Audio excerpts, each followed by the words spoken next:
نامەیەکی زۆر کراوە بۆ بەڕێز مەسعود بارزانی. ڕێبوار کەریم وەلی. باوەڕ ناکەم ئەگەر ئەم نامەیەم بە تایبەت و بەداخراوی بۆ جەنابتان ناردبایە، دوای خوێندنەوەی کەس جورئەتی کردبایە بیگەێنێتە دەستان. بۆیە بە کراوەیی نووسیم. کەس نییە ئەو ڕاستیە نەزانێت، بەڵام یەکێک هەر دەبێ بڵێ پاشا ڕووتە. وا بۆ دەمانگ دەچی هەڵبژاردن کراوە، پارتی لە هەمووان زیاتری هێناوە، بەڵام براوە نییە. دەمانگە پەرلەمان ناتوانێت کۆبێتەوە و بەرەو 3 ساڵیش دەچێت کە ئیفلیس کراوە. ئەوە 3 ساڵیشە کە کوڕەکەتان سەرۆکی حکومەتی کاربەڕێکەرە و هیچ شەرعیەتێکی قانونی نەماوە.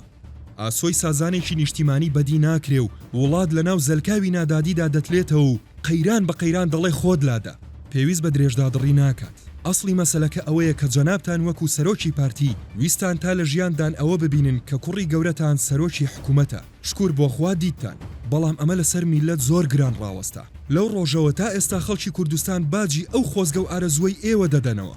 سیاسەتە هەڵە و هەرزەکارانە و مەغرورانەی ئەم حکومەتە وای کرد کە خەڵکی کوردستان لە بەردەم قاپی بەغدا ببن بە سوالکەر.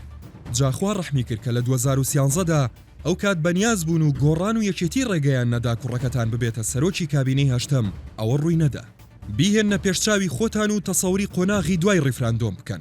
شتێک بە ناوی هەرێمی کوردستان نەدەما. بۆ داپۆشینی عیب و عاری ئەم حکومەتە واز لە هەناردەکردنی قەیران و تۆمەت بەشینەوە بێنن. واز لەوەش بێنن کە ئەگەر فلان وڵات لەو وڵاتە بدات یان فلان وڵات بڕوخێ قازانجی بۆ ئێوە دەبێ و گرنتیمانەوەی کوڕەکەتان دەکات لە دەسەڵاتدا. خەڵک کوڕەکەی جەنابتیان خۆش ناوێ نوقتە سەری دێڕ. ئەم نامەیەم ڕەنگ بێ دەربڕینی دوایین دڵسۆزیم بێت بۆ ئێوە. کات لە قازانجتاندا نییە. گەردەتانەوێ ئەم هەرێمە پەرلەمانی هەبێ، حکومەتێکی نیشتیمانی و دڵسۆزی هەبێ، ناوماڵی کورد تەبایی بۆ بگەڕێتەوە. تکایە دەستبەرداری کاندیدکردنی کوڕەکەتان بن بۆ پێکێنانی حکومەت. دەستبەرداری هەندێک لە ڕق و قینی مێژوویتان بن و ڕێگە بدەن کەسی دیکە کە ئەهلی ئەو ئیشەن ئەو بەرپرسیارەتی وەربگرن. ئەوە بکەن بەڵێن بێدمانجێک ناخایەنێت کابینەی دەپێک دێت. جاران پێم وابوو کە پارتی فیشەک لە قاچی خۆی نادات، بەڵام هەڵە بوو نەک لە قاچی، بەڵکو لە سنجی خۆشی دەدات. منداڵ و تواڵی ئیخوان و تڕۆکراو لە دەستگای میدیای نەوەکەی جەنابەت بێباکانە شەو و ڕۆژ پەلاماری نێچیروان بارزانی دەدەن.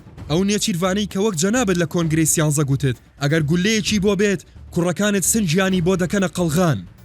ئێوە وەک ڕاهێنەرێکن کە تیمەکەتان یاریزانێکی وەک مێسی تێدایە، بەڵام تا 3 گۆڵتان لێ نەکرێ و یاریش لە کۆتا خولەکەکاندا نەبێت مێسی ناهێننە ناو یاریەکە. کە مێسی شات و یاریەکەی بردەوە هەمووان هاوار دەکەن بردمانەوە. جەنابەت حتمەن دەزانیت مێسیەکەی ئێوە چێیە. نامەکەم بەوە کۆتایی پێدێنم کە جەنابتان لە قوڵایی تراژیدیایەکە بڕوانن. زۆربەی ئەهلی قەڵەم دەڵێن چیتر پێویست ناکات ڕەخنە لە پارتی و حکومەت بگری. وەسفی نێچیروان بارزانی بکە کافیە. لەگەڵ ڕێز و حورمەتمدا. قسەی کۆتایی ڤار دەیکات.